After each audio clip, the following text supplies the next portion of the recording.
আমাকে যদি গভর্নমেন্ট এখনো ডাকে কল করে উপরের লেভেল থেকে, আমি বলছি 5 বছর সময় নেবো, খালি জাস্ট 5 বছর সময় নেবো ইনশাল্লাহ।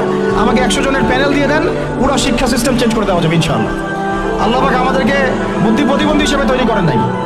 যারা আছে এদের মাথায় কি আছে, এরা কি পাস করে আসছে এটা আমরা খুব ভালো করে জানি, আমরা খুব ভালো করে জানি।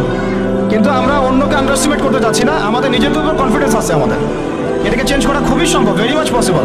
এই ক্লাস 5 পর্যন্ত বাচ্চাদেরকে যদি আমরা এভাবে গড়ে তুলতে পারি, আস্তে আস্তে পর্যায়ক্রমে 8, 9, 10 এভাবে গিয়ে আমরা ইনশাল্লাহ মাস্টার্স পর্যন্ত যেতে পারবো ইনশাল্লাহ।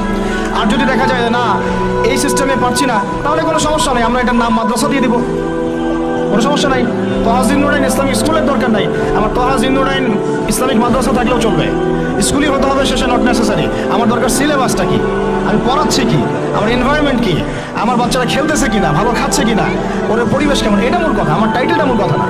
আর এই প্রজেক্টটা আমরা চাই সারা বাংলাদেশের 64টা জেলায় একটা করে বড় বড় ইউনিভার্সিটি হোক এবং 68,000 গ্রাম বাংলায় একটা করে বক্তব্য হোক। তাহলে দেখবেন আগামী 20 বছরে আমি ইনশাআল্লাহ আপনাদেরকে একটা প্রজন্ম করে দিতে পারবো ইনশাআল্লাহ। তবে এই দায়িত্বটা কিন্তু আমার একার না, আমি আপনাদেরকে উদাত্ত হবেন, খোলামেলা বলতেছি, আপনাদেরকে আগে আসতে হবে। জায়গা থাকলে জায়গা দেন, আপনাদের অর্থের কন্ট্রিবিউশন করতে পারেন সেটা করেন, যদি আপনি ব্যালেন্স দিতে পারেন সেটা করেন, ফাইন্যান্সে হেল্প করতে পারেন সেটা করেন। যদি আপনি এত কিছু না পারেন, আপনার কিছু একটা বিল্ডিং আছে, আল্লাহর জন্য দিয়ে দেন। এটা আপনি আমাদেরকে দিচ্ছেন না, আল্লাহর জন্য দিচ্ছেন। আপনি যদি এটাও না পারেন, অন্তত তাহাজ্জুদে আমাদের জন্য দোয়া করেন, অন্তত দোয়া করেন, অথবা বুদ্ধি দেন, পরামর্শ দেন, বা ধৈর্য ধরে সবর করে আমাদের সাথে থাকেন, থেকে 10টা বছর ওয়েট করেন, দেখেন কি হয়।